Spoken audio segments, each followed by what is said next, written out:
going to talk about next is joint discussion. This is a very important step in the process, but one that is often overlooked. It's too easy for a new mediator to skip over joint discussion, go directly into caucus, because it's much easier to deal with a one-on-one circumstance, talk to one person at a time. So joint discussion can often feel a little uncomfortable, not knowing what to do, how to do it. As soon as opening statements are finished, all of a sudden, boom, the mind goes blank. Ah, let's go to caucus. What we're going to talk about here is the importance of joint discussion, what's going on in joint discussion, what you lose if you miss it, skip it, the role it plays in the dynamic movement toward resolution. Actually, we're going to talk about the power of a present focus. Now, let's start with our definition of mediation. If you remember, we're going to empower people to make an informed decision in their own best interest. This step has a lot to do with that empowering process. And we're paying attention to communication. If you remember in our other lecture, we talk about flow, facilitating the flow and focus of communication. We want to be sensitive to that. That's a key part of what's going on during joint discussion, so we can be in that empowering mode. Let's look at the steps of the process. We've got mediator's opening statement that we call MOS. Party's opening statement we call POS, P-O-S. Joint discussion, J-D, that's what we're focusing on here now. Caucus with the complainant and the respondent, reconvening together, and then agreement writing, either signing an agreement or working out a no agreement form, depending upon what the parties want to do. In the process, then, in terms of identifying the role of joint discussion, it follows party's opening statement. Now notice, we've heard from each side in an uninterrupted fashion. They've both told us everything they wanted to about why they're here and what's going on. Now we're stepping into the joint discussion, and then following this is supposed to be the caucus. The temporal orientation of each of these steps has to do with the past, the present, and the future. Most of what you're going to hear in a party's opening statement is a result of the parties being stuck in the past. And so it's going to be past-oriented material. Oh, the supervisor did this. Well, the employee said that. And the dynamics are oriented to the past. In order to move to resolution, we've got to pull people out of the past. Now, caucus, we're going to be doing need exploration. That we've dealt with in another presentation. So we're not going to spend a whole lot of time there, but that moves us in the direction of the future. So somewhere in there, we've got to pass through the present. That's what joint discussion does. It creates the power of a present focus. So each step, party's opening statement is oriented into the past, moving into the present. The joint discussion has elements of the past in it, but we want to get beyond that and pull into the present, these two parties, or these groups on each side of the table. And then eventually we're into a caucus which is going to have also elements of the past and the present in it. But notice what happens if we leave out joint discussion. We're left with an attempt to go from the past to the future. Now, can it be done? Can someone actually move from party's opening statement into caucus and create the power of a present focus? Yes, maybe. But we'll look at some of the risks involved in that. So, to summarize then, parties' opening statements, the parties are positioned in the past. Now, in our presentation on need exploration, we've identified what positions mean, right? So they are stuck, positioned in the past. But for the joint discussion, we're going to utilize the power of the present. We've got to get that focus, pull them into that, dragging if we have to, sometimes kicking and streaming out of the past into the present. But it won't be that way because we have techniques to deal with the dynamics that's going on at this table. So I will show you in the next few minutes what is going on here and then how to manage the dynamics of a JD discussion so that you'll feel more comfortable about what needs to be done and what's going on and how to effectively manage what's going on. So let's jump in. Why have a joint discussion? What is risked if a joint discussion is skipped over? Well, one of the things that's missing or dangerous is that the parties don't move forward together. If I immediately go from party's opening statement, thank you for sharing with me, thank you for giving me that information, it's now time for a caucus. I may effectively deal with one party, and we may be able to create a present focus and maybe even move into the future. But I might not be able to do it with both parties. So what happens to the dynamics when we get back to the table? We sit down, one's ready to move to the future, but the other's not. They're not on the same page together. I need to move them through this present focus together as much as I can. Because when they get back together, it doesn't mean they're going to be able to communicate. Just because they were able to communicate with you doesn't mean they're going to be able to communicate with the other person. Second, the emotional elements are often overlooked. I might effectively one-on-one be able to talk to somebody in this situation, and we can deal with all of the substantive, concrete aspects of this conflict. But when they sit down at the table with that other person in the room and it hooks those emotions, I've been in situations, mediations, where they were willing to negotiate with me, they listed options, they were ready to come back and talk with the other person. But as soon as that other person came in the room and sat down, they clammed up.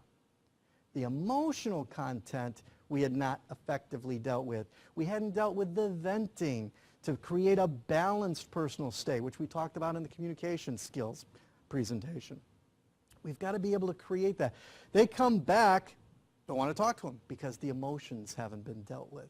You got to do both. Joint discussion is the place to do that, and where it can effectively be dealt with. Next, problem solving versus collaboration. One of the dangers in a joint discussion often, and moving quickly on to caucus, is it kicks in that problem-solving reflex we all have. We've heard enough information from parties' opening statement. Oh, I got a clear idea of what's going on here. Oh, now I understand. I see what's happening. Let's go to caucus and let me help you solve this problem. That reflex of a problem-solving model gets kicked in because I'm one-on-one. It removes the collaborative element that we talked about in need exploration that needs to be created. We're empowering two people to make an informed decision. They need to be working on the process of resolving their own conflict. That's what you do as a third-party neutral. You have techniques and skills available to you to create the environment for these folks to resolve their own conflict. Going directly to caucus minimizes that potential. Now, what's gained if you do a joint discussion and you do it well?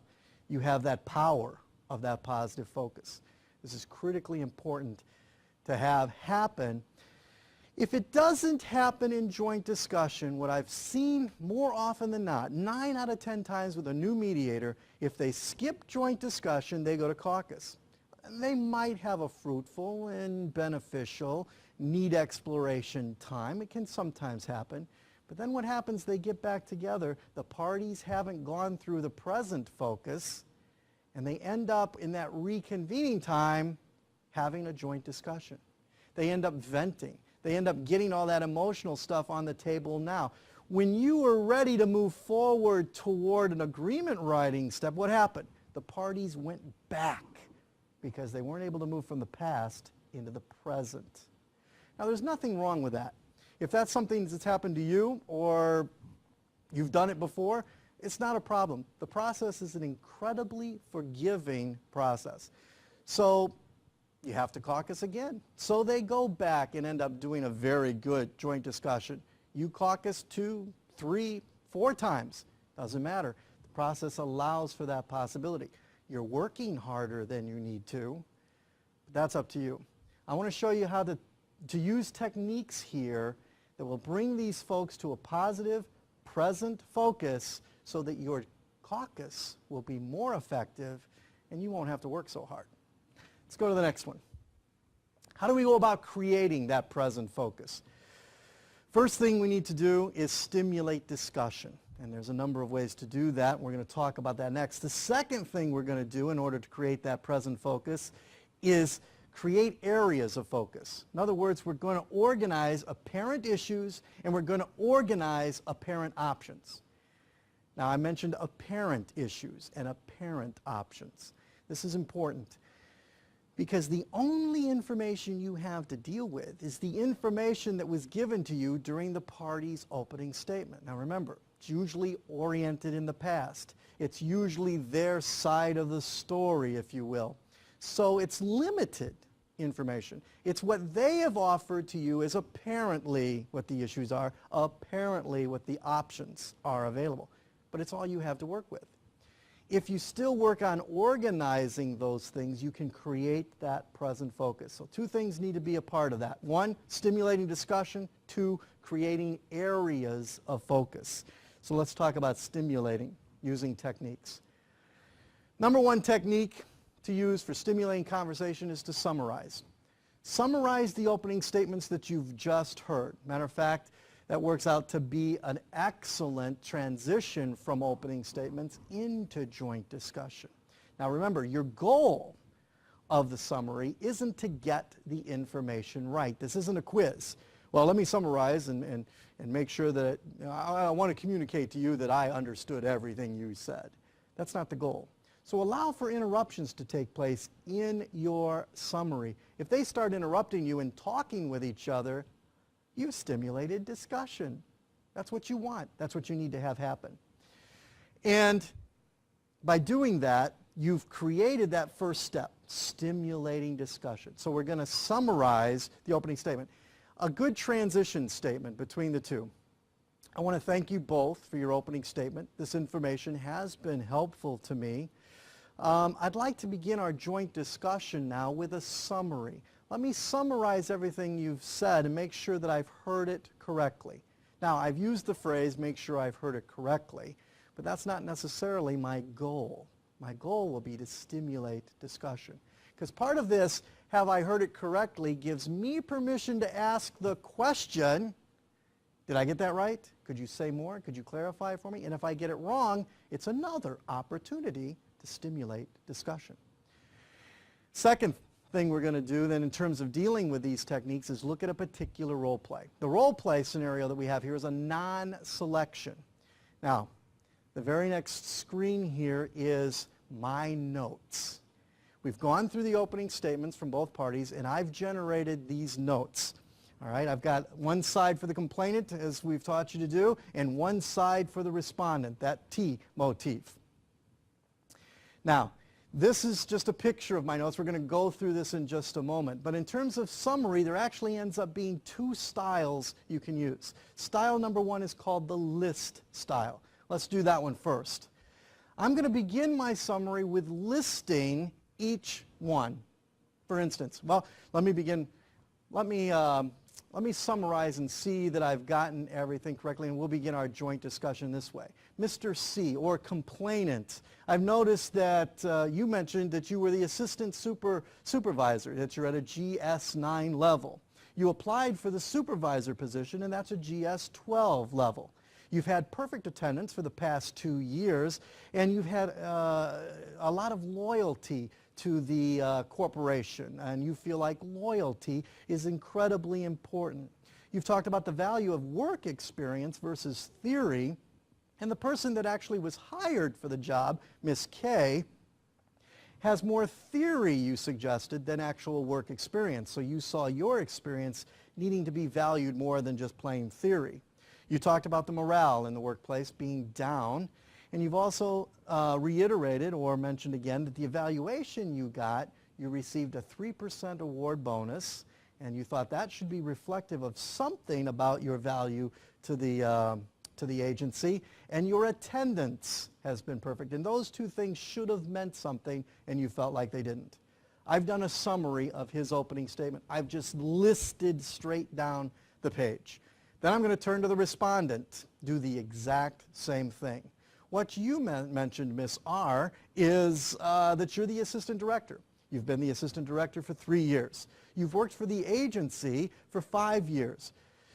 You mentioned that you felt like C was a good worker, but that lately his attitude has been dropping or down, and it's caused some concern for you. Miss K, the person that was hired for the new position, actually worked for Cisco for 2 years. She had a large staff, and it was a difficult situation, but she had an amazing record, a great record, I think was the word you used.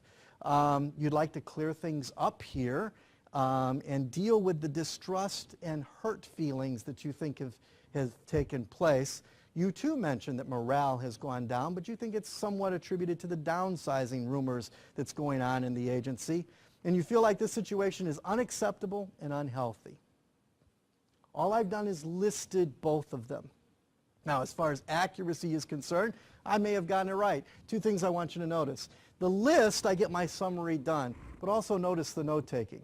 I jotted down brief things just to remind me of what they had said, and I could flesh them out more as I orally presented. But it doesn't really accomplish what I want to accomplish in terms of stimulating communication. It's a summary, and it's a list, and it's very effective. But there's another style available. And if you can learn to do this, it helps draw connections where oftentimes parties don't see connections. Let's take the same set of notes, but this time we'll apply the weave method.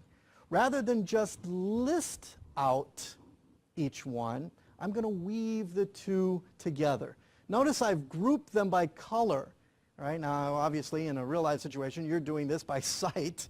But, so, Mr. C, complainant, you mentioned that you were the assistant superintendent at GS9 level and that you applied for the GS12 position of the superintendent, and you've had a perfect attendance here for the last 2 years. Miss R, you mentioned that you're the assistant director.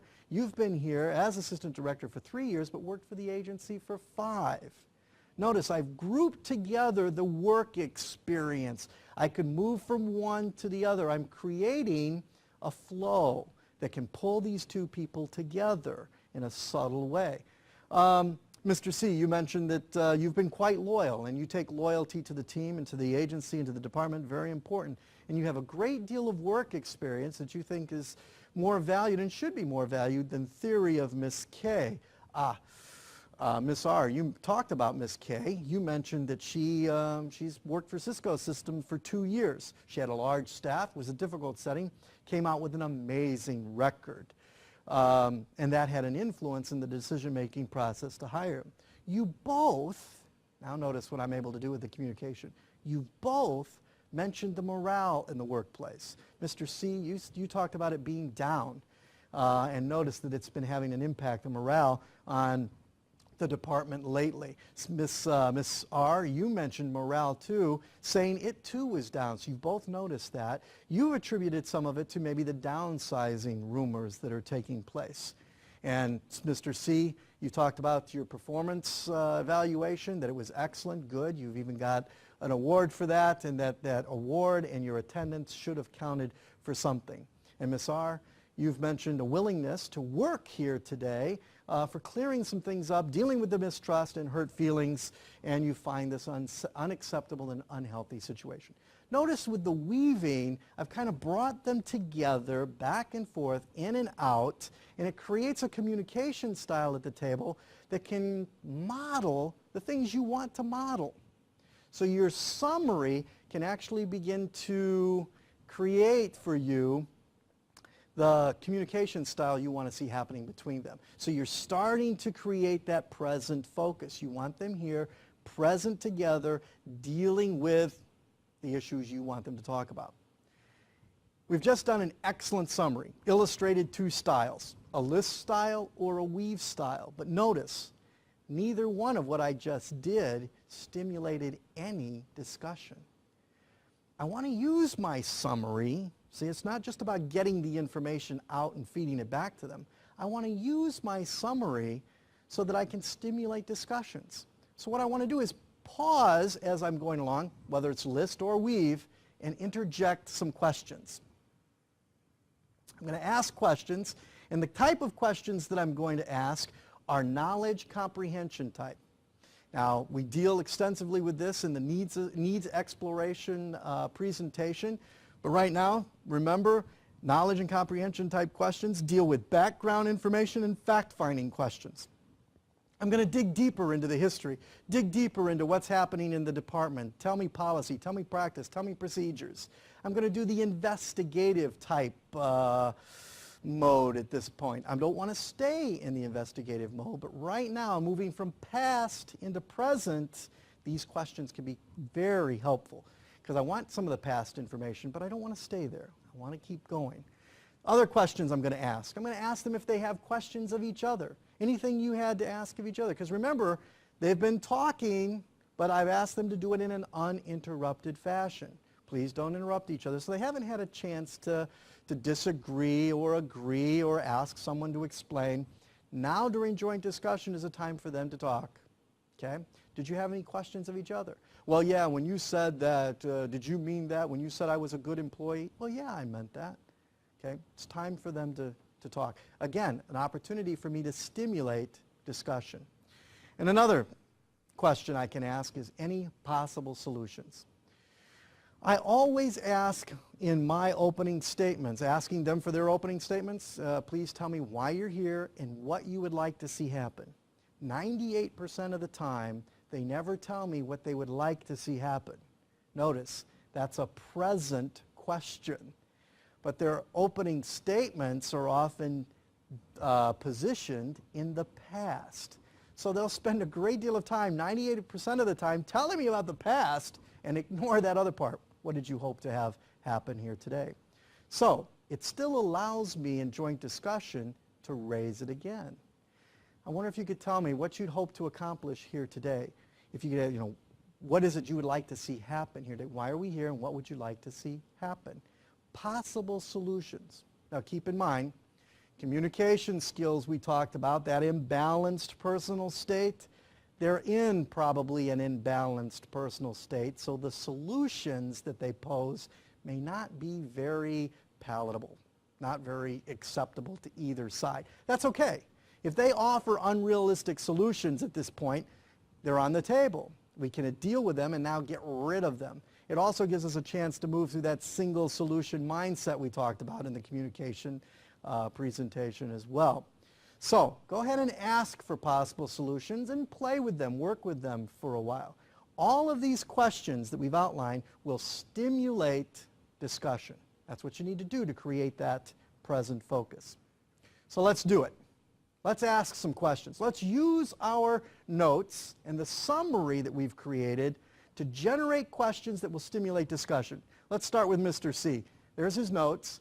But what questions? What don't we know? What's missing in these notes? For instance, here's a few things. He's got his work history we've talked about, right? But I don't know how long he's been there. How long have you been at U.S. agency? Now, he may have told me. I may have missed it. I may have forgotten. It doesn't matter. It still gives me an opportunity to ask the question. Well, I told you that in my opening statement. I've been here 8 years. Oh, I'm sorry. I missed that. Doesn't matter. Still, it's an opportunity for discussion. Okay? So I might ask, how long have you been here? He mentions loyalty. What does that mean? What does he understand loyalty? You mentioned that you've been here and had perfect attendance for 2 years, and you mentioned that loyalty is important to you and you feel it should be an important part of the department and the agency. Tell me a little bit more about what loyalty means. How would you describe loyalty? How have you been loyal? I can ask these kind of questions in a joint discussion. Now, he starts to answer the question. I can facilitate flow and focus and turn to the respondent, Ms. R. I could ask her a question, piggybacking off of what he said. Or I could turn to her and say, have you noticed these actions as loyal actions, and what response did you? They might now start talking about loyalty. I can come back and ask, what is Mr. C's responsibility to the new hiree? We've got this new person in the department, Ms. K. She's now the supervisor. What's the relationship between the assistant supervisor and the supervisor? Good questions to stimulate discussion. He may have an understanding of the responsibilities completely different than the understanding that Ms. R has over here. Gives me a chance to get it on the table. What about morale? They've both talked about morale. What does that mean? How do they know it's low? What did it used to be? Let's talk about morale. That gives me a wonderful springboard because they've both talked about it to ask one party, get some information, reflective listening back with a summary or a paraphrase, and then jump to the other side of the table with a probe question that can build off of morale. See what I can begin to do to stimulate discussion. Let's do the same thing with Ms. R. There's some gaps here, some questions that I would have just from my notes. What about this new position? Describe this new position. Why was the new position even listed? Did somebody get fired? Was this an added position in the department? All kinds of interesting dynamics may come out of this question. Is there a GS level associated with this new position? She said it was 12. Tell me more about GS levels. Particularly K. Miss K was hired for this, but it sounds like she's been working for Cisco Systems. Is that a government agency? Was she a GS? What GS level did she have? And tell me more about policy and practice. All these things I can ask. What was her expectation of anybody who's hired? What do you want this person to do? How do you want them to perform their duties? Again, her expectations may be different from his, Mr. C's. All this can stimulate discussion. And then again, I can go back to the morale issue. An excellent one to use because, well, she's identified it as being bad. Well, tell me what it used to be like. What was morale? Describe it when it was good. Do you want it to be back like that again? What has happened to make it bad? And what needs to be done to get it back the way it was, provided you're interested in getting it there. All of this stimulates discussion. So I can use my summary, either weave or list, whichever one I want, and pause periodically throughout and ask a question. Tell me more about this GS level. Tell me more about your expectations of the hiring process. All of these creates that communication that I need to have happen to get them focused on the here and now in what we're discussing and dealing with today. That is the conflict, okay, in a non-selection scenario. So I've effectively stimulated conversation by my use of a summary. That doesn't even count any interruptions they might do in terms of stimulating discussion. So there's a number of ways to get discussion going, and that's the point. Joint discussion. So, the second part we mentioned, necessary for creating a focused, present focus, was organizing areas of focus. We've talked about stimulating discussion. Now let's talk about organizing areas of focus. I can see 3 areas of focus out of these notes, out of the opening statements they gave me. Number 1, the work. Either history or performance. They talked about work, that's one area. Let's talk about it. Let's focus on that. Let's spend some detailed time in that area. A second area of focus is position, duties, levels, expectations. We're going to spend some time there talking about, and actually this is a non-brainer. I walked in knowing it was a non-selection because my records told me going into it, my files, that the reason they have this conflict, it's a non-selection process. So I know a position needs to be an area of focus. In this case, they talked about it, so let's group some ideas around, group some time around this area for present focus. And the last one I could see, morale. They both mentioned it. They both talked about it. So, what did it used to be? What did it want to be? Notice I've taken my notes, and based upon the building blocks they've given me, the apparent issues, the apparent options, I've created 3 areas of focus to spend some time on and talk about. My joint discussion then will center around these 3 areas as we go and out of the answers to the questions they give me, out of the stimulated discussion. Somewhere in this joint discussion, I'm going to end up summarizing again. Well, let me see where we are. We've talked a little bit about the workplace, the performance. We've talked, see, my summary then is going to capture for them 3 focal points, at least. Maybe there's more. So what you're doing, now this is easy to do here on a sheet of paper with a screen, and it's all there on you, right in front of you in terms of being on the screen. But in real life situation, you've just heard their opening statements. You've got some notes jotted down, probably in some shorthand to spark your memory. What you're going to do pretty quickly, and is either as you're going through your summary or as you're listening to them, start grouping some of this stuff yourself. Ah, they both mentioned morale. Remember that. Ooh, both of them work here. Ah, the position. These are pretty easy things to start to identify. Of course, it'll take practice to do it really quickly, but it can be done. That's what you're focusing on when you're taking your notes and you're listening. You're being quiet, you're listening, you're looking for these areas to weave together. You're also pulling them out in your summary. So as you're summarizing and giving back their information, you're looking for ways to coordinate these areas of focus. You find some areas of focus, even if it's one, even if it's two, and you've created an area of focus for them to talk about. Now the three of us are going to work together in that area.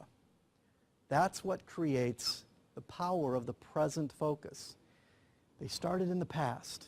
They told me what went wrong. They told me how injustice happened, why they're hurt, frustrated, angry, why they're here. Now the three of us are sitting here in the present talking about these issues. I want them to focus. We're going to get the details. We're going to flesh this out with the questions, and we're all working together in the here and now. That's the power of moving from the past to the present, and I'm setting myself up for the future. There's some things that I maybe don't want to delve into too much with joint discussion. We're going to move to that next in terms of managing the dynamics. I want to save those for a one-on-one. But I've at least created the areas of focus. We're going to go into that more in the caucus presentation. So managing the JD dynamics. Most people are nervous about joint discussion because the one dynamic they are the most afraid of is the parties will get angry, they'll lose control, they'll start yelling at each other. That's only one hot spot. And actually that's one you can pretty easily deal with your language techniques that we covered in the communication skills. There are other hot spots you want to pay attention to, and I want you to learn these here and start watching for them as the dynamics take place during this joint discussion. For instance, the parties' dynamics we're going to pay attention to, hot spots for them is face saving. There's a lot going on at this table in terms of information flow going back and forth. And the hot spot you want to pay attention to, a dynamic you want to be watching for, is if there are any face-saving issues have to be addressed. I've been in several mediations where during the opening statement, it's clear somebody messed up. Either a policy wasn't practiced or there was a misunderstanding about the policy. And now that the information is on the table, oops, somebody knows they've messed up. Well, nobody's going to sit there and go, uh-oh, I messed up. I'm sorry, we can leave now. They're not going to do that. Too much face saving. They'll lose face if they do that. So we have to create an environment where they can save face. I actually did a mediation for the Postal Service. It was a leave request, and they were there, and I'll be honest with you, it was a complicated leave system that they have. And the woman explained, the complainant, why she was there, and she's upset, why she didn't get her leave, discrimination. Management explained the leave process. Well, in the process of describing it, it became clear to me there was a disconnect. I mean, it was pretty complicated to begin with. And once she understood it, she realized she didn't need to be there anymore. There really wasn't a complaint. But she couldn't sit there in joint discussion and go, oh, I see the errors of my ways. There needed to be an area for her to create face saving. So we could go to caucus. We could talk about this. She began to expand the pie, explain a clearer understanding, and then be able to formulate for herself a response that when she came back, she didn't look stupid. You got to watch this. Watch the dynamics. Is face saving an issue here? Management, same way. They'll sit there, they'll realize they maybe didn't have the signature, they didn't do that oral admonishment correctly, but they're not going to just walk away and say, I made a mistake.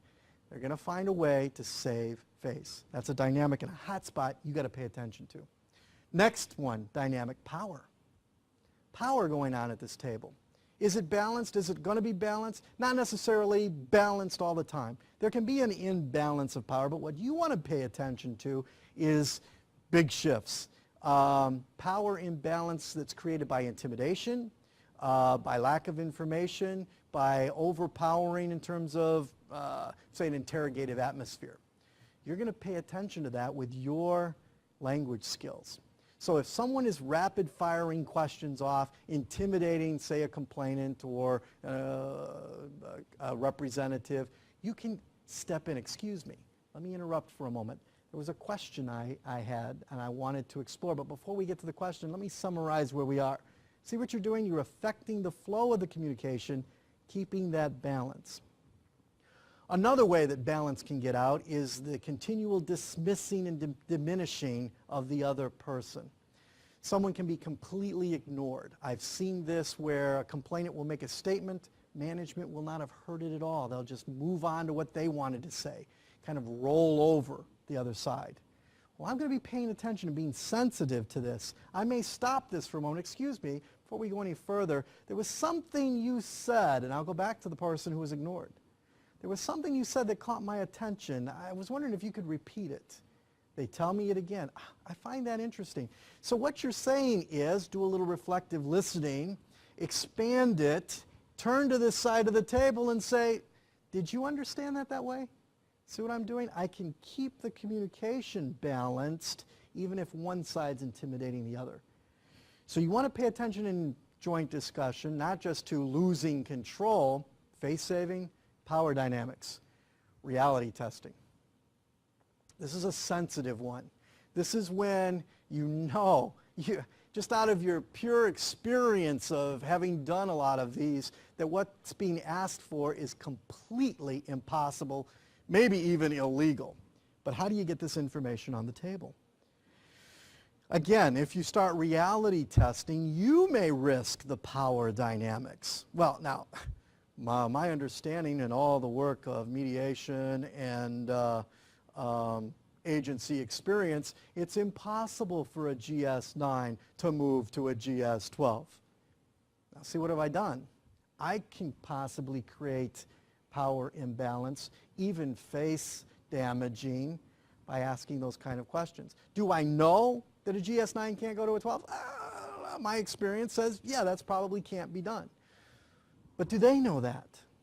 I don't know if they know that. Do they know that and have done this anyways? I don't know. Does the respondent know that?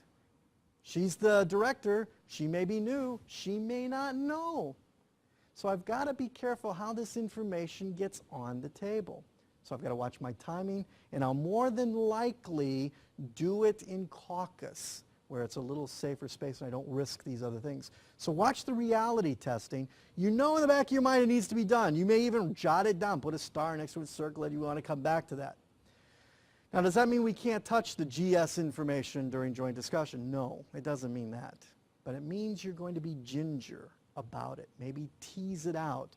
Tell me a little bit more about this GS stuff. I'm not real clear what this means. What's the difference between a 12 and a 9? You may be able to get some information on the table from Miss R that helps Mr. C. But you got to be careful, because you know there's a risk involved in asking the question. The last dynamics you want to pay attention to are hot buttons. These people have been in conflict long enough and have worked long enough, they know where the hot buttons are. And you can tell where the hot buttons are. C says something and all of a sudden Miss R is leaning up on the table. You know, she's got her fists clenched. Her whole body language is communicating anger, frustration. Hot button, remember those topics. You want to approach those gingerly as well. You can facilitate the focus and flow of communication, but you don't just want to go in there and dump information, especially if it has to do with hot issues or inflammatory issues. So again, you're going to watch their body language, watch their response, pick out where the hot buttons are, and then you're going to walk gingerly through them. So those are some dynamics that you want to be sensitive to in terms of the parties, right? Let's look at some of the hot spots or the dynamics that needs to be managed from the mediator's point of view. Some things you want to watch for yourself in terms of dynamics. The first one is that problem-solving reflex. Remember, you don't need another solution thrown into this, right? Conflict isn't the lack of solutions, as we talked about in the communication skills. Conflict is the result of two people with a different solution they can't agree on. By slipping into the problem-solving mode, you end up moving away from the empowering mode. That's not what mediators do. Mediators are not here to solve the problem, make it go away, to fix it. The mediation process is designed to empower two people to make an informed decision in their own best interest. So you problem-solving doesn't help them take responsibility for their conflict. But this reflex gets triggered very easily. For instance, the GS issue again. You're sitting here, you hear the parties talk, they both speak. It's a GS9, it's a GS12. Ah, you know, this is a non-issue. Well, a GS9 can't move to a GS12. You don't have a complaint. Case dismissed. You've solved the problem. It's gone away. But you have not done mediation. You have not empowered anybody to make an informed decision. Okay? So beware of that reflex. It can easily get triggered in a joint discussion phase because you're just getting information. Now remember, also, there are apparent issues and apparent options. You don't know what you may discover or uncover in the need exploration process that you're going to go through in caucus. So jumping into the problem-solving mode too quickly without need assessment can get you in a whole lot of trouble. Second dynamic you want to pay attention to, and that is guilt as leverage. I've seen mediators do this, and it's not a pretty sight. The idea is to use the joint discussion to get enough information about the past to figure out who did something wrong, and then use that guilt as a lever to get them to do what you want. Again, that's not empowering, but I've seen it happen. Out of a desire to reach a resolution, out of a desire to make this go away, out of a desire to save the agency money, out of a desire to be helpful, they will focus on guilt to get that person to do what you want them to do. That's no different than being unable to separate the person from the problem, and you buy in to the communication conflict that they're using. So guilt isn't a lever. Remember, the movement is made by the need assessment, which you're going to do in caucus. We're not even there yet. So watch that guilt as a lever. And the last dynamic we want to talk about in joint discussion is trust building. This is an opportunity to create an environment of trust, particularly between you and the party, either one side of the table or that individual. And you're going to do that in joint discussion. That can be done with the listening skills that you use, the communication skills that you employ. You validate, you value, you invest, you explore with them. And by creating that element of trust, you've brought them to that present focus. You've modeled good communication and created that opportunity of the power because of the trust that you're developing. They maybe not trust you, but certainly begin to trust this process. Okay? So, 3 dynamics you want to pay attention to. Watch out for the problem-solving reflex. It easily gets triggered. Second, don't use guilt as a lever. Third, trust building. Powerful tool for developing that present focus. Transition to caucus. You've done an excellent joint discussion. You've summarized. You've stimulated discussion. You've asked the kind of questions that created areas of focus. You've spent time probing, asking knowledge comprehension type questions. You're gathering data and putting it together, okay? Now you're ready to go to caucus. We've created a time of present focus and worked through the past. We're now ready to springboard. Some of those very same areas of focus become your springboard in the more detail into the caucus time, where we're going to use those areas of focus to begin to use need assessment. Okay? These things work. They work very well. And this step of the process is critically important. Don't skip it. Watch for the dynamics. Use those questions to stimulate discussion and create those areas of focus to have the power of this present moment so that your caucus will be most effective. Use them. They'll work for you.